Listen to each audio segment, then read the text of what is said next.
자, 오늘 우리가 읽은 본문 말씀은 이스라엘 백성이 애굽에서 나와가지고 지금 광야 생활을 하고 있습니다. 그런데 이 광야 생활한 지 1년이 훨씬 지난 시점이에요. 이스라엘 백성은 애굽에서 나와가지고 2달 만에 시내산이 있는 시내 광야에 도착을 해서 그곳에서 11개월 한 5일에서 10일 정도 하나님의 말씀으로 충만하게 양육을 받습니다. 그러니까 아침 저녁 하루 종일 말씀 공부를 했다는 거죠. 그래서 이제 그들이 말씀으로 충만해지니까 하나님께서는 다시 일어나라, 이제 가나안 땅으로 가야 되지 않겠느냐 해가지고 광야에서 이스라엘 백성을 지금 이끌어가고 있는 찰나에 이스라엘 백성이 시내 광야에서 출발한 지 얼마 안 돼가지고는 길이 험하고 마음에 안 든다고 불평하다가 하나님 앞에 불징계를 받습니다. 불로 심판을 받았다는 거죠. 그리고 나서 또 그들이 회개하니까 하나님께서 용서해줘 하시고 용서해줘 가지고 다시 진행을 하게 됩니다. 근데 이번에는 또 만나가 먹기 싫다고, 사실상 이 세상에서 만나처럼 좋은 게 어디 있어요? 세상에 5만 가지 모든 영양소가 다 들어있어가지고 그것만 먹으면 건강해진다면 우리가 사실상 밖에 나가서 일할 필요가 없잖아요. 이 밥 세끼 먹는 게 얼마나 힘들어요. 저는요, 우리 살롱 권사님이 대단하다고 생각해요. 살롱 권사님은 음식을 잘하잖아요. 우리 마리아 권사님뿐만 아니라 이 대부분 음식들을 다 잘하잖아요. 근데 어떻게 그렇게 순서에다가 다 조미료를 넣고 그렇게 잘하는지 나는 참 그게 신기하더라고요. 어떤데 살롱 권사님이 병원에 갑자기 막 실려갈 때가 있어요. 그러면 집에 이제 국이 떨어진 거예요. 근데 왜 나이가 먹으면 국이 있어야 되잖아요. 그러면 나에게 비법이 하나 있어요. 라면 스프를 많이 사다 놓는 거예요. 라면 스프를 많이 사다 놓고 국을 잘 못 끓이니까 라면 스프를 사다 놓고 그 다음에 된장을 풀고 거기다 라면 스프를 싹 넣는 거예요. 그래서 내가 이제 거기다 뚜부를 하나 넣고는 김 목사님을 딱 드리면 우리 김 목사님이 딱 먹고 나서 이런 말을 해요. 참으로 희한하고 신기한 맛이라고. 나는 못 먹을 것 같다고. 박 목사님이라 먹으라고. 또 김치국을 끓이면 어디든지 나는 라면이야. 미역국을 끓여도 라면 스프고 다 라면 스프를 넣으면 간이 맞잖아요. 이상. 근데 이상하게 좀 뭐랄까요, 느끼한 맛이랄까? 그리고 미역국이든지 된장국이든지 김치국이든지 일괄적이요. 맛이 똑같다는 거죠. 그래서 그런 걸 보면서 가끔 성경을 생각해요. 이 만나는 국을 끓일 필요도 없고 딱 그냥 재료 하나 가지고 모든 인간이 살아갈 수 있는 영양소를 다 집어넣고 하나님께서 특별히 광야 40년 동안 주신 음식이니까 이것이 만약에 지금 이 시대에 내려진다면 어떻게 될까요? 사람들은 사실상 일할 필요가 없죠. 그러니 이 광야에서 얼마나 하나님 앞에 축복을 받았냐는 거예요. 근데 갑자기 만나가 싫다고 고집을 피우다가 또 하나님 앞에 매를 맞습니다.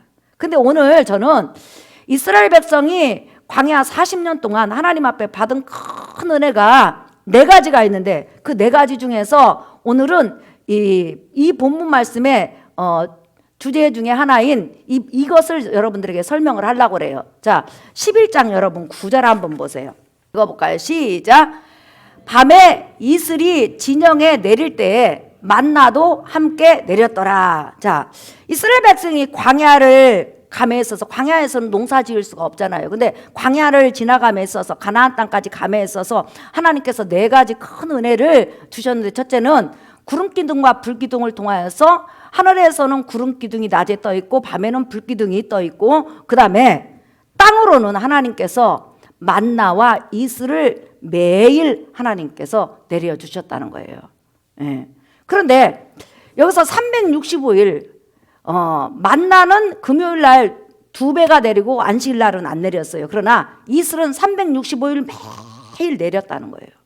근데 이 성경에서 이스라엘 백성의 행진함에 있어서 하나님께서 이스라엘 백성에게 특별한 그런 애정을 가지고 사랑을 가지고 내려주신 것이, 땅에 내려주신 것이 바로 만나와 이슬입니다. 근데 이 성경에서는 그걸 강조하고 있어요. 여러분 11장 9절 잘 보면 보세요. 밤에 이슬이 진영에 내릴 때, 여기서 보면 진영에 내릴 때, 광야에 내릴 때 이렇게 사용하지 않습니다. 밤에 이슬이 진영에 내릴 때 만나도 함께 내렸더라 그랬어요. 다시 말하면 광야가 얼마나 넓습니까? 그런데 그 광야 한가운데 이스라엘 백성이 진을 치고 지금 살면서 계속 옮겨가는 거잖아요. 그런데 이슬이 내릴 때 바로 광야 전체에 내려진 것이 아니라 바로 진영을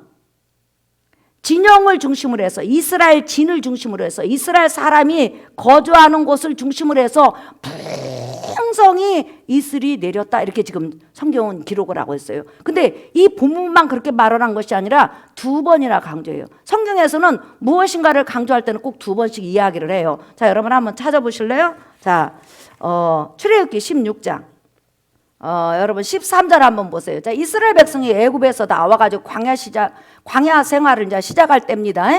광야 생활을 시작할 때예요. 그런데 그때 바로 이제 또 나타나는 단어가 있죠. 자, 시작. 저녁에는 메추라기가 와서 진에 덮이고 아침에는 이슬이 진 주위에 있더니, 보세요.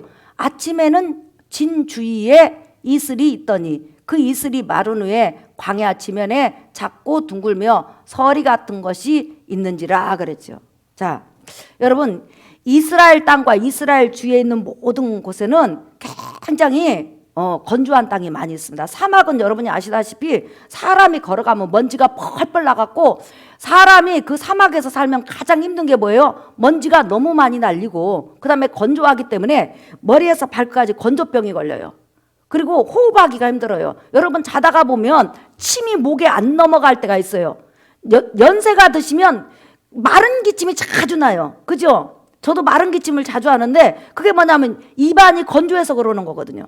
그래서 이 몸이 건조하다 보면 이 몸에 하얗게 살이 이렇게 껍질이 일어나고, 그 다음에 몸이 굉장히 피곤하고 몸이 막 짜증스러워요. 왜? 수분이 부족하기 때문에 그러는 거거든요. 그 수분이 부족함으로 인해서 사람이 살아가는데 굉장히 불편하고, 그 다음에 잠을 깊이 자지를 못해요. 수분이 부족하면. 그런데 지금 이스라엘 땅에는 전 이스라엘 땅은 이슬이 내림에 있어서 이슬이 많이 내리는 지역이 있는데 갈릴리하고 사마리아 지역이에요. 근데 거기는 산천조목이 푸르르고 열매들이 푸르러.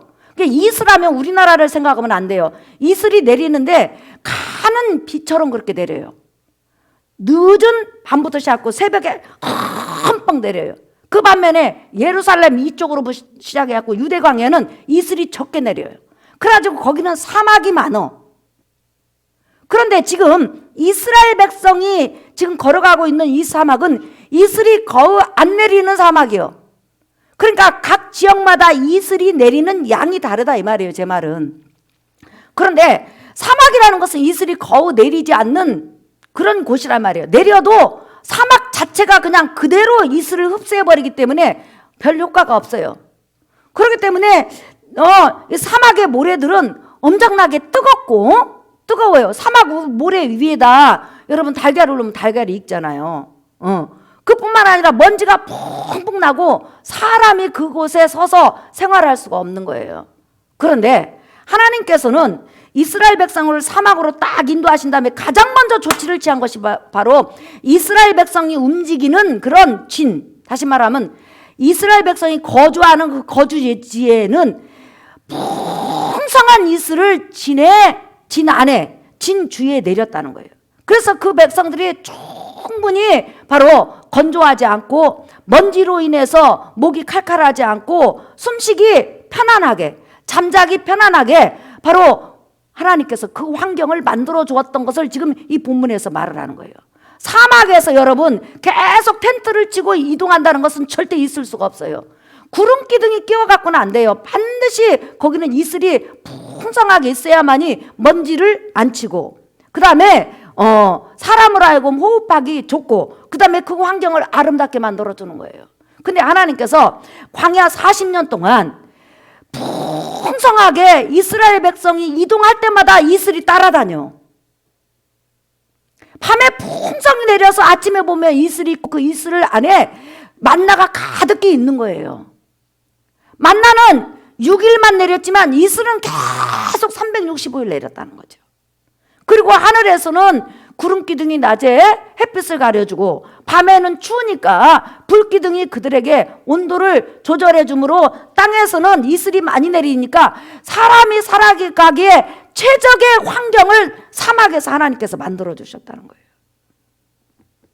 그래서 이스라엘 민족에게 있어서 성경에서는 이슬을 축복의 상징 하나님의 풍성한 은혜, 날마다 내리는 풍성한 은혜를 바로 이슬로 상징해요. 물론 이슬은 또 다른 면에서는 말씀으로도 상징돼요. 그러나 이 지금 출애굽기에서는 바로 하나님의 풍성한 은혜, 하나님의 풍성한 긍휼, 하나님의 날마다 돌보시는 은혜를 바로 이슬이 상징한 것을 알 수 있어요. 그래서 족장들은 자기 후손들에게 축복을 할 때 반드시 여러 가지 축복의 제목을 넣지만 이슬을 빼지를 않아요.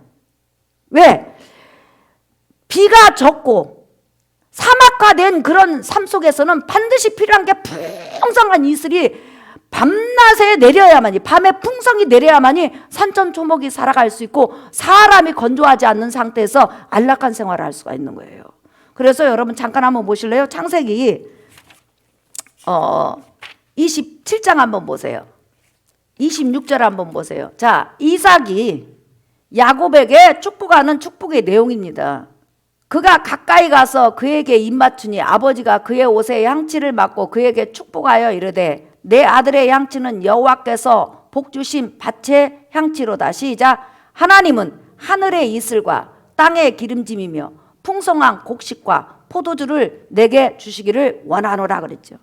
육적인 삶의 복, 은혜, 풍성한 하나님의 궁유를 바로 하늘에서 너에게 내리는 이슬로 표현했다는 거예요. 그래서 이스라엘 백성이 광야를 가는 동안에 먹는 것은 만나가 해결됐어요. 그러나 삶의 이 모든 부분 하나하나를 세심하게 돌본 것은 바로 이슬이었다는 것을 우리가 알 수 있죠. 건조한 땅, 사람이 살 수 없는 땅, 먼지가 펑펑 나는 땅, 호흡하기 힘든 땅, 그 다음에 사람이 도저히 그 환경에서는 삶을 누릴 수 없는 그 환경을 아름답게, 풀은 나지 않았는데 아름답게 만들어서 사람이 살 수 있는 그런 환경으로 만든 역할을 한 것이 바로 이슬이요.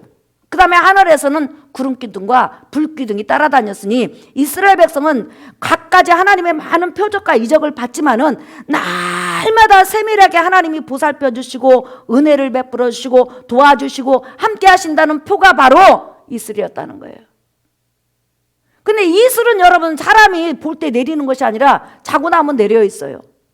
마찬가지로 우리가 하나님의 은혜가 날마다 우리에게 긍휼이 임하고 있지만 우리는 그걸 잘 감지하지 못해요. 그러나 시간이 지나면서 내 인생의 뒤를 돌아보면 내 평생 살아온 길 뒤를 돌아보니 전부 다 걸음마다 자옥마다 하나님의 은혜밖에 없는 거예요. 이게 바로 이슬은혜라고 성경은 말을 하고 있어요. 그렇기 때문에 나와 여러분이 지금까지 살아온 이 모든 것이 바로 하나님께서 은혜를 베풀어 주셔서 광야 같은 세상에서, 건조한 세상에서, 호흡할 수 없을 만큼 힘든 세상에서 하나님께서 크신 긍휼과 은혜와 보이지 않는 손길로 나와 여러분을 이곳까지 인도하신 걸 여러분 믿으시면 아멘 하십시다. 광야 40년 동안 끊임없이 하나님께서는 만나와 이슬을 준 걸 알 수 있죠. 잠언에서도 하나님은 하늘에서 이슬을 내리시는 분이라고 써요. 그러니까 이슬이라는 것은 하나님의 은혜와 하나님의 풍성한 긍휼을 상징하는 거예요. 자, 여러분 잠깐 한번 보실래요? 잠언서 3장 19절에서 20절 읽어볼까요? 시작. 여호와께서는 지혜로 땅에 털을 놓으셨으며 명철로 하늘을 견고하게 세우셨고 그의 지식으로 깊은 바다를 갈라지게 하셨으며 공중에서 이슬이 내리게 하셨느니라 그랬어요.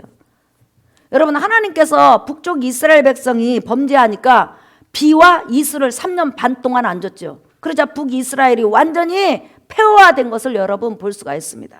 하나님은 이슬을 얼마든 자기 뜻대로 주관하실 수 있고 옮겨갈 수 있게 하시고 이동할 수 있도록 하시는 전능자세요. 그래서 이스라엘 백성이 광야 40년 동안 계속 옮겨 다녔어요. 그런데 중요한 것은 뭐냐면 이스라엘 백성이 옮겨 다니는 진 안에 그 다음에 그 둘레를 이슬이 싸고 있었다는 거예요. 그러니 이게 얼마나 하나님 앞에 복이냐는 거예요. 여러분 과학자들은 뭐라고 하냐면 우리 지구를 이슬과 비가 둘러싸고 있기 때문에 태양이 직접 우리를 때리지 못한다는 거예요.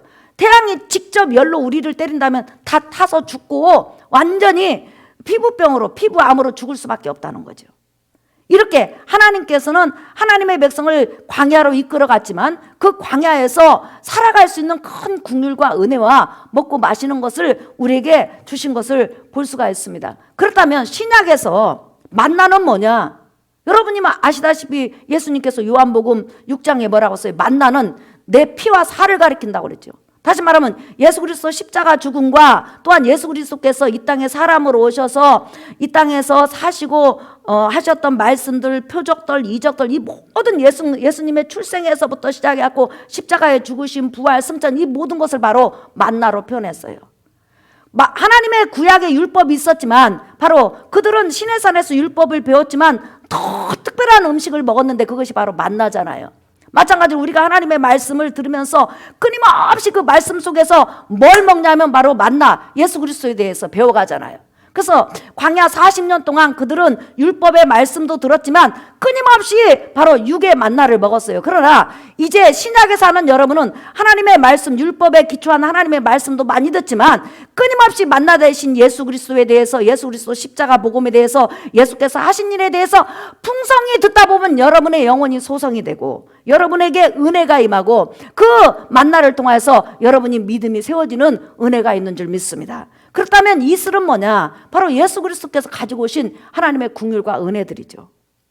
날마다 예수 그리스도를 통해서 우리 삶 속에 하나님께서 내려주시는 은혜들, 축복들, 또한 은사들, 또한 세세한 그런 보살핌들, 이런 것이 바로 이슬로 신약에서는 표현하고 있습니다. 그래서 바로 율법은 모세를 통하여 주신 것이요, 은혜와 진리는 예수 그리스도를 통해서 주신 거라 그랬어요. 다른 말로 바꾸면 진리는 예수 그리스도에 관한 것이잖아요. 그죠? 진리를 통해서 우리가 구원받기 때문에. 그런데 은혜는 바로 하나님께서 예수 믿는 사람에게 풍성히 내려주시는 긍휼과 은혜라는 거죠.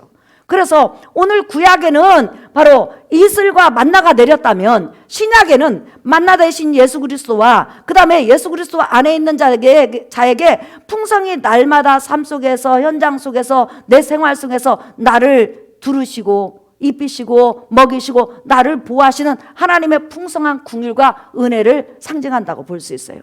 오늘 우리가 살아가면서 삶이 힘들어요. 어려워요. 고난스러워요. 광야에 사는 이스라엘 백성도 그렇게 하나님의 축복을 많이 받고 이적을 날마다 보면서도 불평해요. 왜 불평한가요? 인간이니까 불평하는 거예요. 연약하니까 불평한 거예요. 오늘 은혜를 받았지만 5시간 후에 그 은혜를 잊어버리는 것이 인간이에요.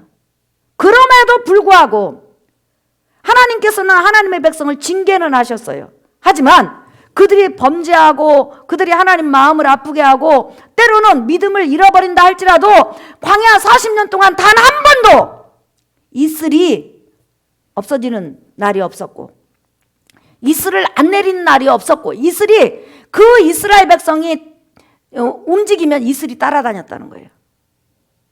시내산 물이 따라다녔다는 거예요.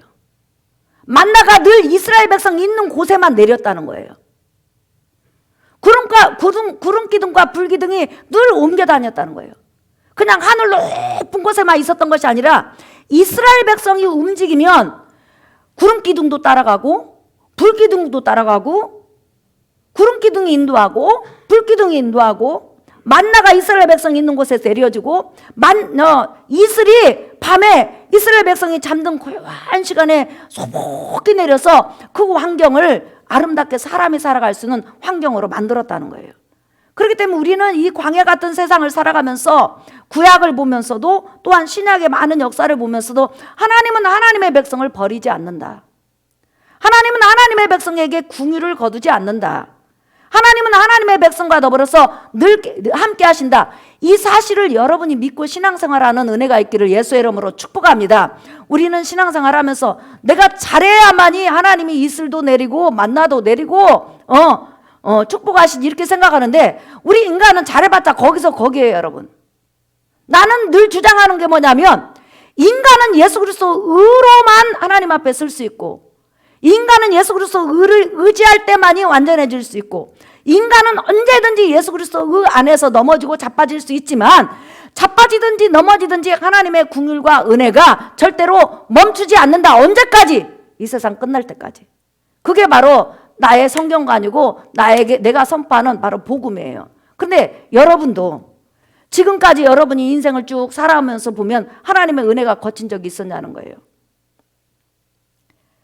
그리고 여러분이 3년 쉬었다가 교회를 나왔어. 근데 여러분 교회 나왔을 때 예수 그리스도에 대한 십자가 복음이 여러분 그친 적이 있었냐는 거예요. 여전히 만나가 내렸듯이 예수 그리스도 십자가 복음이 어느 순간부터 여러분에게 와가지고 여러분 마음을 잡고 다시 예수 그리스도를 붙잡고 일어나게 하셨고, 그리고 보이지 않게 구름기둥 불기둥으로 다시 말하면 진리 가운데로 여러분을 이끌어가는 놀라운 성령의 역사를 끊임없이 하나님께서 부어주시는 바로 복을 우리가 누리고 산다는 거예요. 우리는 한 주간도 이 세상에 살면서 또 수많은 많은 문제들을 만날 거예요. 그러나 여러분들이 오늘 설교를 통해서 기억할 것은, 하나님은 짐승의 피로 언약을 맺은 이스라엘 백성도 사람이 살 수 없는 광야에서 버리지 않으시고, 범죄를 했다 할지라도 여전히 궁율과 자비로서 만나를 주시고 이슬을 주시고 구름기둥과 불기둥을 주시고 물을 주셔서 그들을 가나안 땅에 정착시킨 것처럼, 여러분이 이 세상에서 천국에 갈 때까지 하나님은 여전히 예수 그리스도 십자가 복음으로 여러분의 영혼을 풍성케 할 뿐만 아니라 그 다음에 성령을 통하여서 끊임없이 여러분 영혼을 만져서 목마름을 해결하게 하시고 이슬 같은 은혜로 여러분의 삶을 늘 두르셔서 바로 여러분이 이 세상에 살아갈 수 있는 그런 힘과 능력을 주신다는 걸 믿기를 예수의 이름으로 축복합니다. 예배는 뭘까요? 예배가 뭡니까 여러분? 하나님이 나를 버리지 않는다는 거, 하나님이 나와 함께 동행한다는 거, 내가 부족해도 여전히 하나님은 내 아버지고 나는 하나님의 자식이라는 거, 이것을 인지하고 이 세상에서 믿음을 지키고 살아가는 게 바로 믿음이에요.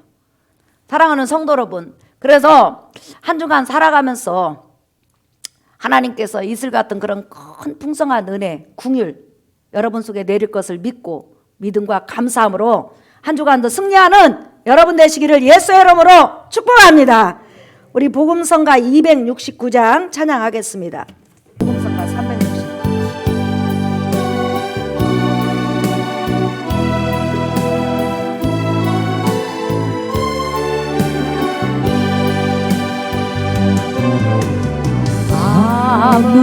아무것도 두려워 말라. 주 나의 하나님 지켜주시네. 놀라지 마라, 겁내지 마라. 주님 나를 지켜주시네. 아무것도 두려워 말라. 주 나의 하나님이 지켜주시네. 놀라지 말라, 겁내지 마라. 주님 나를 지켜주시네. 내 맘이 힘에 겨워 지칠지라도 주님 나를 지켜주시네. 세상의 험한 풍파 몰아칠 때도 주님 나를 지켜주시네. 주님은 나의 산성, 주님은 나의 요새, 주님은 나의 소망, 나의 힘이 되시며 내 맘에 힘이 겨워, 내 맘이 힘에 겨워 지칠지라도 주님 나를 지켜주시네. 세상의 험한 풍파 보라. 주님 나를 돌봐주시네. 주님 나를 돌봐주시네. 주님은 나의 산성, 주님은 나의 요새, 주님은 나의 소망, 나의 힘이 되신 영웅. 사랑하는 성도 여러분, 이 이스라엘 백성이 광야를 가는 동안 특별한 하나님의 은혜가 네 가지가 있었습니다. 구름으로 해를 가려주시고, 밤에는 불기둥으로 추위의 온도를 조절해 주시고, 땅에서는 먹고 살아갈 수 있도록 만나를 주시고, 그 다음에 그 환경이 사람이 살아갈 수 있는 적합한 환경, 숨을 쉴 수 있는 환경, 그 모든 환경을 바로 이슬로 주장을 해주셨습니다. 그리고 필요할 때마다 기적들을 베풀어 주셨습니다. 이것이 바로 하나님의 은혜입니다. 여러분, 하물며 이 땅에 예수 그리스도 안에 살아가는 사람들이 하나님 안에 살아갈 때, 예수 안에 살아갈 때 하나님께서 보살펴 주시지 않겠습니까?